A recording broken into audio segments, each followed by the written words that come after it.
चलिए आज हम लोग बात करते हैं विश्व के 7 बड़े देश जो आर्थिक, राजनीतिक, तकनीकी रूप से काफी प्रभावशाली माने जाते हैं और उनके संगठन को ग्रुप ऑफ 7 कंट्रीज G7 कहा जाता है। क्या कहा जाता है?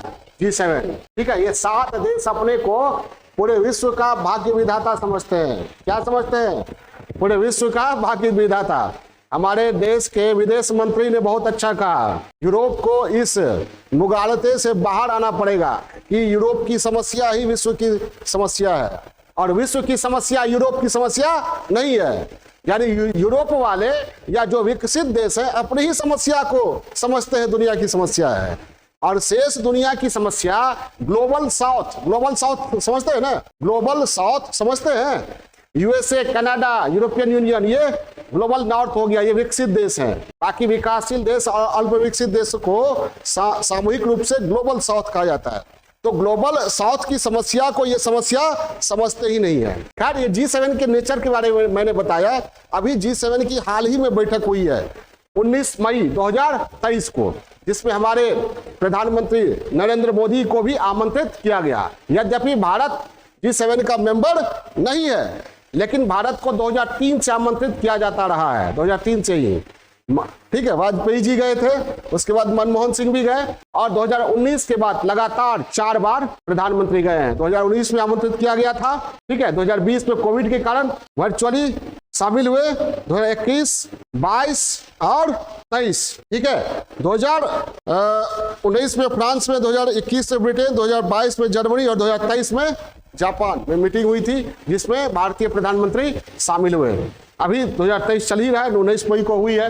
तो थोड़ा बहुत हम G7 को समझते हैं, पृष्ठभूमि समझते हैं। G7 कब अस्तित्व में आया? G7 जब शीत युद्ध का दौर था। क्या शीत युद्ध का दौर था, तब पूंजीवादी देशों ने सोवियत रूस को संतुलित करने के लिए क्या एक मंच पर आने का विचार किया। एक मंच पर आने का विचार किया। ठीक है, और इसी क्रम में ग्रुप ऑफ 6 कंट्रीज बना। क्या बना? Group of 6 countries. और बाद में ग्रुप ऑफ 6 कंट्रीज में यूएसए, जापान, जर्मनी, इटली और ब्रिटेन और फ्रांस शामिल था। बाद में कनाडा के शामिल होने के बाद ये G7 बन गया। ठीक है, तो G7 बनने के पीछे एक तो ये उद्देश्य ये था कि पूंजीवादी देश चाहते थे एक मंच पर आए और अपने साझे हित पर और दुनिया के मसलों पर विचार करें। ठीक है, और तात्कालिक एक समस्या जो उत्पन्न हुई, जिसने G7 देशों को जल्दी ही एकजुट होने के लिए विवश किया, वह समस्या थी 1973 में इजराइल और फिलिस्तीन के बीच संघर्ष हुआ। तो इजराइल को अमेरिका ने फिलिस्तीन के विरुद्ध, अरब देशों के विरुद्ध लड़ने के लिए 18,000 करोड़ रुपया दिया और अरब देश खफा हो गए। सऊदी अरब के किंग थे राजा फैसल ने निर्णय लिया और तेल के उत्पादन में कटौती कर दिया। 73 की बात है, और तेल के बिना तो अर्थव्यवस्था चल नहीं सकती है। पूरे विश्व को, पूंजीवादी देशों को तेल अधिक चाहिए था। नुकसान हुआ। 74 में महंगाई बढ़ गई 300%। 75 में इन लोगों ने निर्णय लिया, मिल के बैठो, जल्दी इनको संतुलित करना है, अरब कंट्रीज को, तेल की समस्या को और यूएसएसआर को। तो क्या हुआ? अरब इजराइल संबंध की कहानी सुन गए। इजराइल को कौन सपोर्ट कर रहा था? यूएसए। अरब खफा हो गया। क्या किया? तेल की कीमत को जानबूझकर उत्पादन में कटौती कर दिया ना। उत्पादन में कटौती होगी तो आपूर्ति कम होगी, मांग तो कम होगी नहीं, मांग तो और बढ़ जाएगी। तो तेल की कीमत बढ़ेगी तो महंगाई बढ़ेगी। तो इन 2 मूल कारणों से ये लोग आए। 1975 में G6 बना। G6 में कौन कौन शामिल थे? USA, Germany, Britain, France, Italy और जापान। बाद में कनाडा भी शामिल हो गया। 76 में कनाडा शामिल हुआ तो बन गया ये क्या? G7। 1998 में रसिया शामिल हुआ। यूएसएसआर का विघटन हो गया 1991 के बाद। ठीक है, तो वहां पर बोरिस येल्त्सिन जब राष्ट्राध्यक्ष बने तो रसिया को शामिल कर दिया गया G7 में और बन गया G7 क्या? G8। क्या बन गया? G8। लेकिन 2014 में रूस ने क्रीमिया पर अटैक किया तो G7 ने उसको निकाल दिया।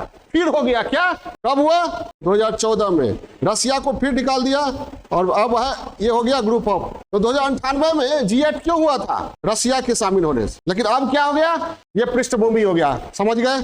अब आप लोग समझ गए होंगे कि G7 का कार्य क्या है। इसका कार्य क्या है, सबसे पहले तो क्या, ये 7 कंट्रीज जो है वो क्या, विकसित देश हैं, और मानते हैं कि हम जो सोचते हैं वही दुनिया को सोचना चाहिए, और दुनिया को चाहिए कि हमारे हितों की सुरक्षा करें, हमारे हितों पर ध्यान दें, भले ही ये लोग बाकी के हित पर ध्यान नहीं दे। तो सबसे पहले क्या, विकसित 7 देशों के हितों पर विचार विमर्श ये करते हैं, और इसमें क्या, व्यापार पर, पर्यावरण पर ये लोग सीख देंगे विकसित देशों के, विकासशील देशों को, ग्लोबल साउथ को, क्या कि तुम कोयला का यूज मत करो। खुद कोयला का यूज करके विकसित हो गए, और कहीं कोयला का यूज मत करो, ठीक है, इससे CO2 एमिशन होता है, ग्लोबल वार्मिंग बढ़ता है। तो व्यापार पर बात करेंगे, पर्यावरण पर बात करेंगे, सुरक्षा पर बात करेंगे, जो भी समस्या है वैश्विक, आतंकवाद पर बात करेंगे। लेकिन बात करेंगे तो क्या होगा, इनकी हर चीज पर क्या होगा, दोहरी नीति होगी, अपने लिए अलग और विकासशील देशों के लिए, ग्लोबल साउथ के लिए अलग, ठीक है। और एक तरफा ये निर्णय ले लेते हैं, जैसे रूस यूक्रेन के मुद्दे पर रूस पर प्रतिबंध लगा दिया निर्णय लेकर, ठीक है, और प्रतिबंध लगाने के समय ग्लोबल साउथ के देशों से कोई विचार विमर्श नहीं किया, एक तरफा कार्रवाई करते हैं। तो ये जो भी करते हैं किसके लिए, अपने हित के लिए।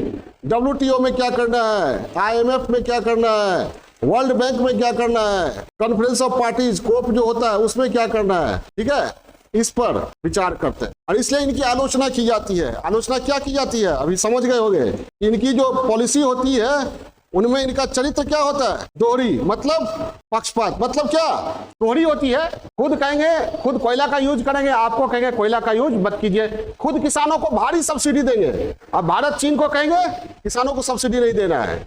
इससे व्यापार व्यवहार में असंतुलन आता है, विकृतियां आती है, और खुद भारी सब्सिडी देंगे, ये आलोचना की जाती है। ये क्या करते हैं, WTO में, IMF में, वर्ल्ड बैंक में, कॉन्फ्रेंस ऑफ पार्टीज में और UNO में, ठीक है, ग्लोबल साउथ के हितों पर क्या करते हैं, प्रयास करते हैं, क्या, कुठाराघात हो, क्या कुठाराघात हो, भारत की उपस्थिति। अब भारत को ये लोग क्यों आमंत्रित करते हैं, है ना, 2019 के बाद लगातार आमंत्रित कर रहे हैं। क्या मंशा बहुत अच्छी है, मंशा अच्छी नहीं है, इनकी रणनीति में भारत हिट बैठता है, इसलिए भारत को बुलाते हैं कि भारत के बिना वैश्विक समस्या पर विचार करना और उसे ठीक ढंग से लागू करना संभव नहीं है, ठीक है। लगातार भारत को मना रहा है USA, यूरोप, क्या, रूस यूक्रेन युद्ध में यूक्रेन के पक्ष में भारत कुछ बोले, लेकिन भारत क्या, अपनी सक्रिय गुटनिरपेक्षता की नीति पर कायम है, और भारत की नीति मल्टी अलाइनमेंट की है, रसिया से भी और यूरोप से भी, अमेरिका से भी, अपने हितों के अनुसार भारत को सोचना चाहिए, और भारत सोचता भी है, ठीक है। तो भारत की उपस्थिति क्यों है, क्योंकि G7 के देश, पहले तो भारत की इकोनॉमी पहले वाला भारत नहीं रहा, GDP के आधार पर कितनी है, 5वीं सबसे बड़ी अर्थव्यवस्था है, ठीक है, और PPP परचेजिंग पावर पैरिटी के आधार पर तीसरी, दूसरा सबसे बड़ा लोकतंत्र है, और ये सभी भी क्या है, ग्रुप ऑफ 7 के देश जो है क्या है, लोकतांत्रिक देश है ना। तीसरा, चीन को महाशक्ति बनने नहीं देना चाहता है, ठीक है, G7 के देश चाहते हैं इसके बदले भारत महाशक्ति बने, चीन नहीं बने, क्योंकि चीन इंटरनेशनल लॉ को नहीं मानता है। दक्षिणी चीन सागर में कई ऐसे देश हैं जिनके प्राकृतिक अधिकारों का हनन करता है, कौन, चीन। जैसे फिलीपींस के क्षेत्र पर अपना दावा जताता था चीन, फिलीपींस गया इंटरनेशनल कोर्ट ने 2016 में फिलीपींस के पक्ष में फैसला दिया, लेकिन चाइना ने स्वीकार माना नहीं। लेकिन भारत ऐसी बातें नहीं करता है, भारत इंटरनेशनल रूल्स को, लॉज को रिस्पेक्ट करता है, उसे महत्व देता है, ठीक है।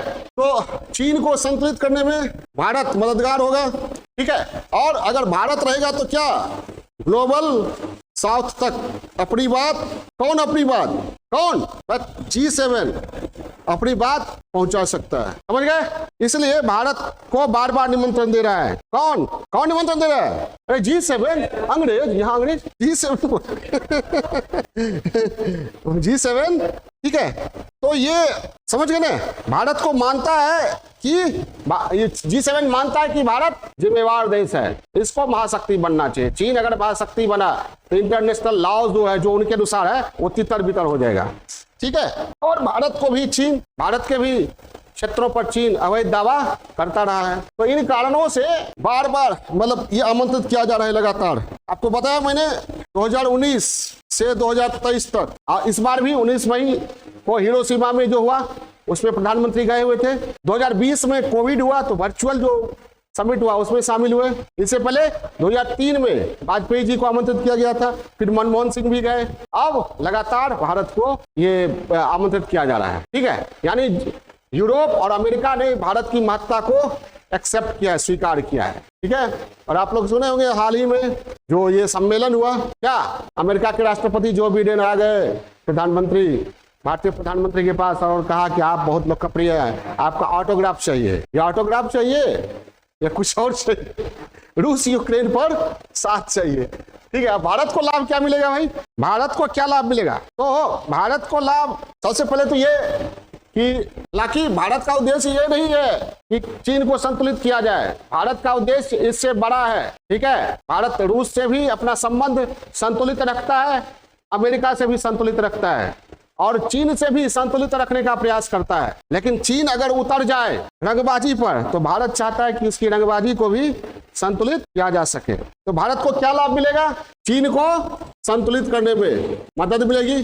दूसरा, यहाँ ट्राइलेटरल मीटिंग होती है, ट्राइलेटरल मीटिंग होती है 3 देशों की, तो भारत किसी 2 देश के साथ मिलकर अपनी बात को रख सकता है। ट्राइलेटरल मीटिंग में भारत 2 देशों के समक्ष अपनी बात रख सकता है। तीसरा, WTO हो, IMF हो, वर्ल्ड बैंक हो, कोप हो, ठीक है, वैश्विक समस्या जो आतंकवाद है पर और अपने देश और एशिया की जो समस्या है उस पर अपनी बात रख सकता है। ये भारत के हित में भी है, ठीक है। व्यापार और निवेश के संबंध में भी भारत माहौल बना सकता है। व्यापार और निवेश के संबंध में भी भारत अपने पक्ष में माहौल बना सकता है, वातावरण सृजित कर सकता है। ओके, जय हिंद।